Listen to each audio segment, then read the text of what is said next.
that actually begins to bring us on to that kind of second question. You've begun to allude to that is, and we kind of loosely said this question, why don't people ever talk about how change went? And that, so should we call that out as our next question? Yeah, it feels like a second question, and I was giving this a lot of thought because I'm doing some work at the moment with an organisation around organisational memory. So I really liked this aspect of it, and I suppose as a starter for 10, and you've begun to talk about that, and it might be that some organisations are really strong in reflection on what's been before, but I think on the whole, in my experience, we're not great at talking about how change went in the organisation. So, and I think, as you say, people are keen to move on. We want some more instant reward, and I think there's something culturally about it's either living in the present or what are we going to do to try and achieve the future. And of course, there's lots of good things about that, but culturally, it doesn't always encourage us to look back and learn. It's not often what you see being spoken about on social media or in organizational culture. They need to look back and learn. And it feels like we're obsessed with moving forward. And what do we miss when we don't review and reflect? And how does that help us become more agile? Yeah. The question is like, why don't people talk about how change went to help future change stick?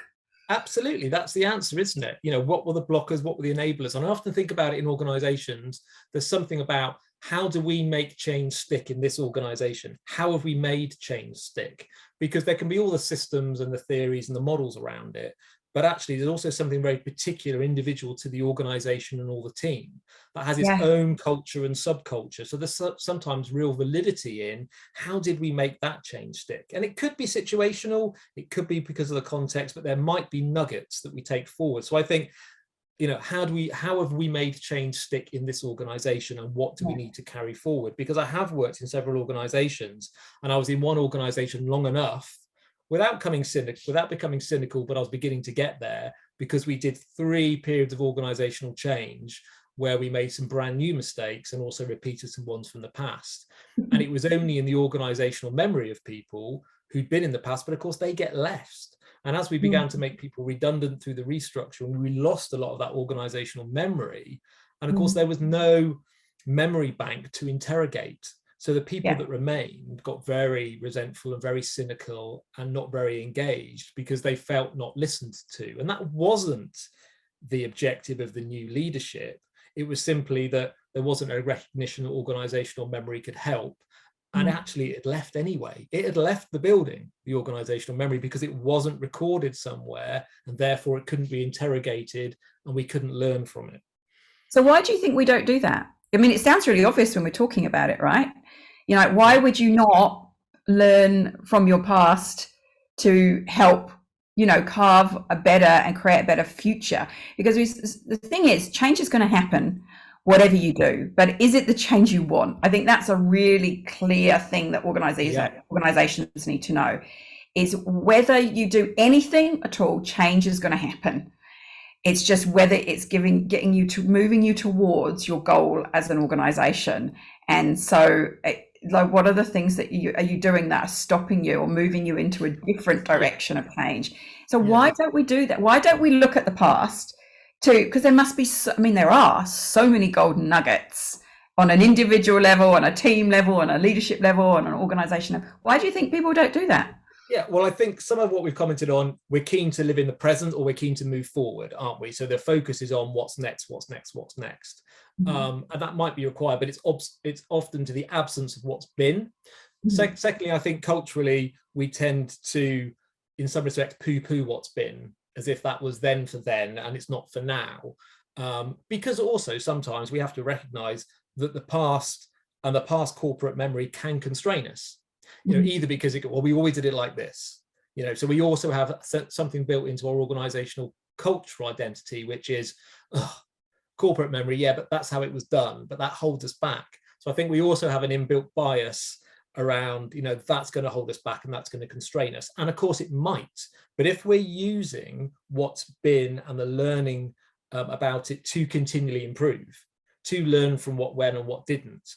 So if the context is because we want to learn and make the next change better and easier, that's different from we've got a corporate memory and that's how we do things around here and we don't change. That's where I think organizational memory can become a barrier. But I also think we can get a change hangover, can't we? We can just be tired. It can be a massive headache. We need sleep. It's like a hangover, isn't it? We've had a great night out.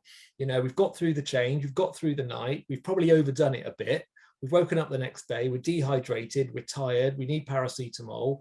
And we don't want to think about the night that's just been. But then, you know, later on over the weekend, somebody says, do you fancy going out again for a drink? And it's like, well, that's new. Let's go out for another drink. You know, we haven't learned the lessons from where we were before. Sometimes the antidote to a hangover is have another drink. Sometimes the antidote to bad change is to make another change without, So I think there's something there, isn't there? There's a definitely lesson there. I mean, it's interesting because I've worked in change and projects a long time, and we talk about what we call PIRs, post-implementation reviews. Okay, they're like a standard thing, and anybody who does projects and change will know about them. What I found really interesting in my career, though, is they're often something that is booked in, but quite often gets moved and rescheduled because we're in the new thing now. You know, it's not as much of a priority. Knowing, you know, realizing that or not realizing that all the time, this meeting could actually inform what we're doing now. So when they invariably do happen, if they happen like months and months after, when everyone's like, what was it that we did? What did we? I can't really remember. Oh, there was that one time. So I think we need to do it while it's fresh. The other thing that I think does happen is in a lot of organizations, there's still this resistance to admitting mistakes.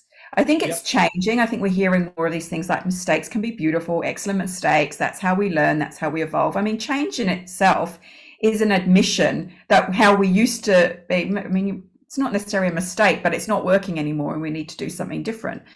So I guess it is like, you know, it makes you think about what the definition of mistake is. Just that maybe a mistake is just a redundant effort now, you know, because when you put it in place, it was something that was the best intentions at the time. But I see this lack of not wanting to look at something that you kind of know it didn't go well. Compliance projects are a classic example. Compliance projects, their budgets are so often cut. You have a project team that comes in and they'll go, right, this costs this much.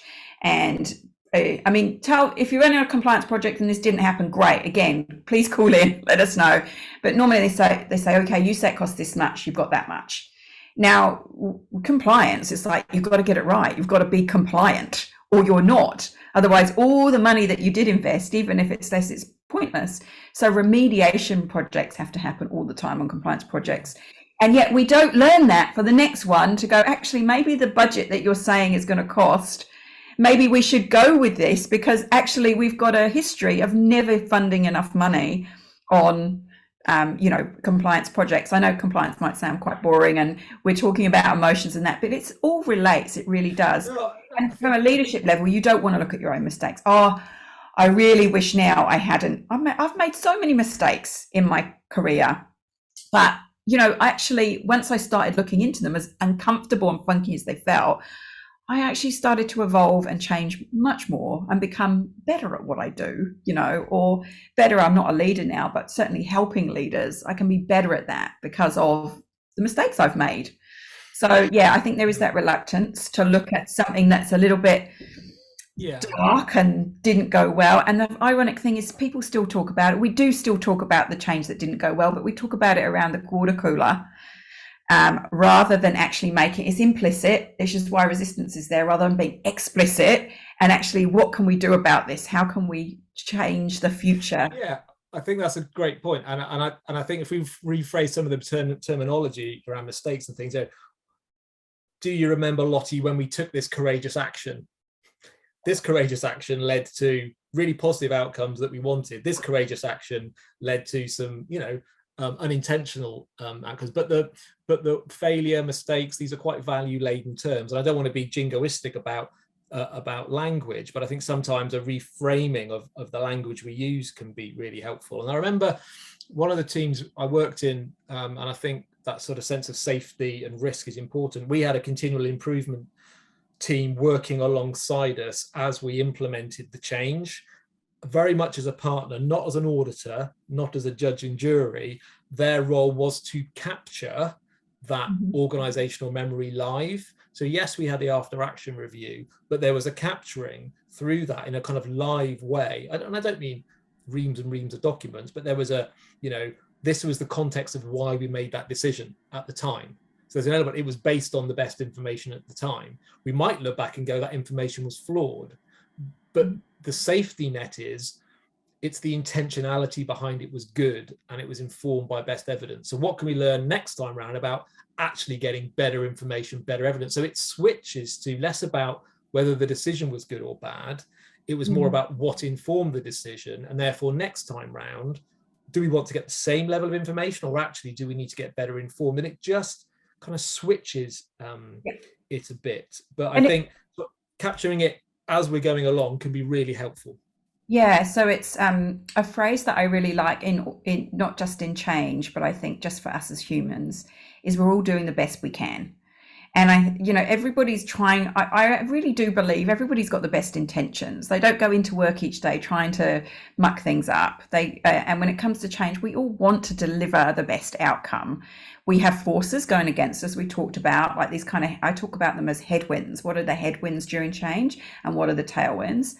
But there's we're all doing the best we can. If we have that as a general kind of way of thinking, a value, a behavior, whatever you want to, we're all doing, this is like one of our kind of backdrops. We're all doing the best we can. But once you know better, do better.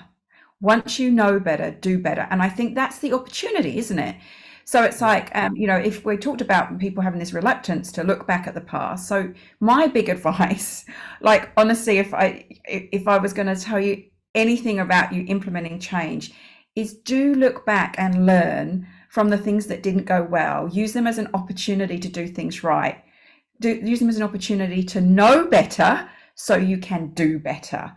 We're all doing the best we can. Once you know better, though, you can do better. And I think that requires vulnerability. That requires where did we go wrong? Let's see that as like an exciting opportunity. Let's find the mistakes. Have a mistake treasure hunt to bring into the next change. I absolutely agree. And the ripple that collective vulnerability in an organization can cause can be such a powerful ripple and wave, because that has a much wider and longer ripple than just the immediacy of the change. Because when you talked about stories in the first question, what is the story of the change? And we might all have our own stories.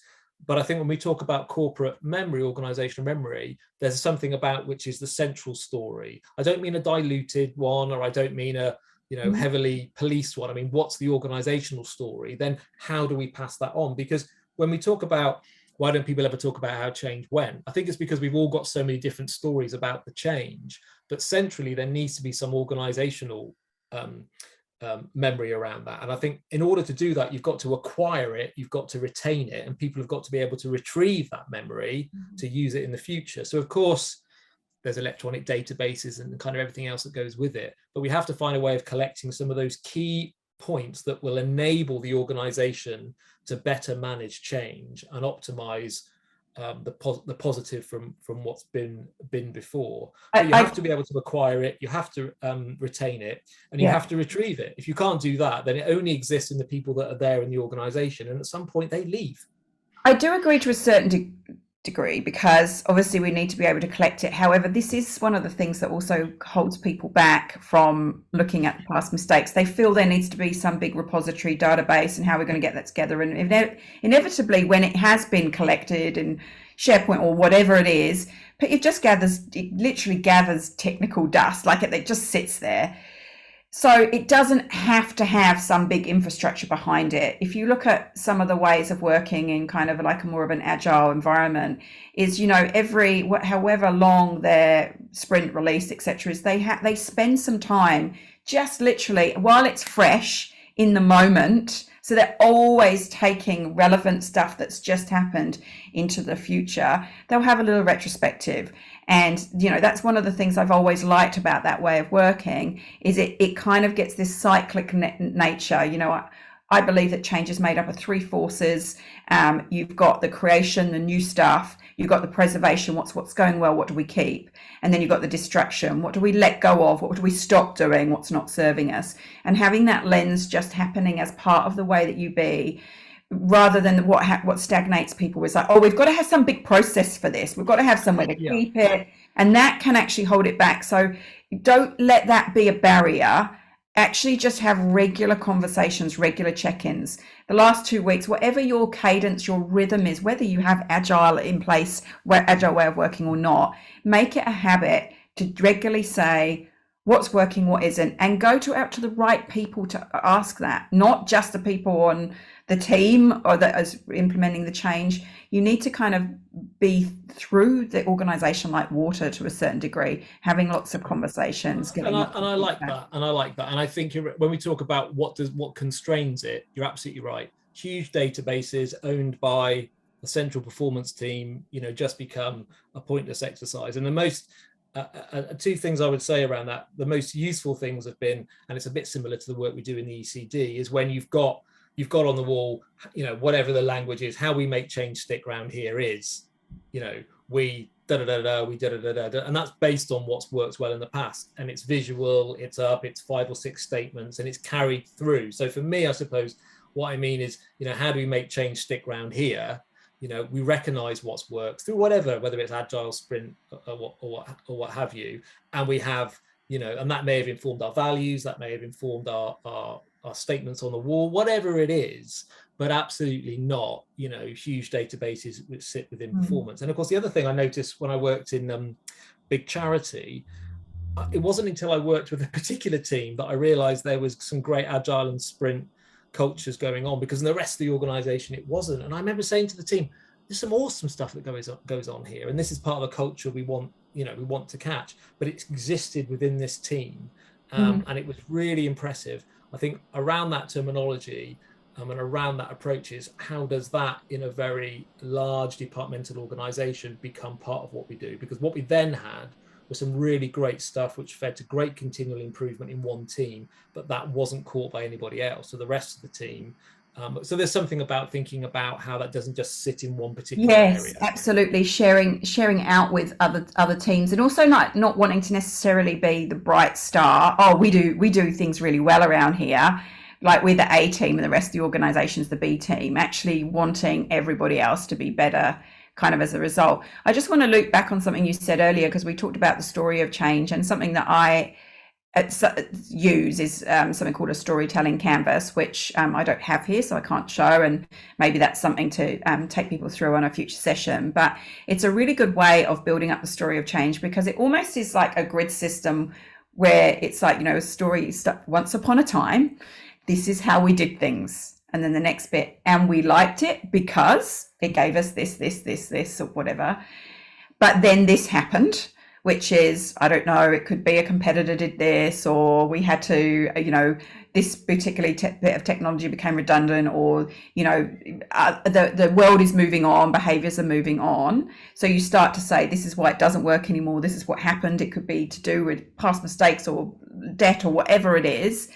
So now what we're doing is we're putting in place this, because, so you see how you build it up. We did this, it worked for a while, we liked it, but then it didn't. So now what we're having to do is do this. And so we're going to put in place this, and this is what will happen. This is how we're going to support you.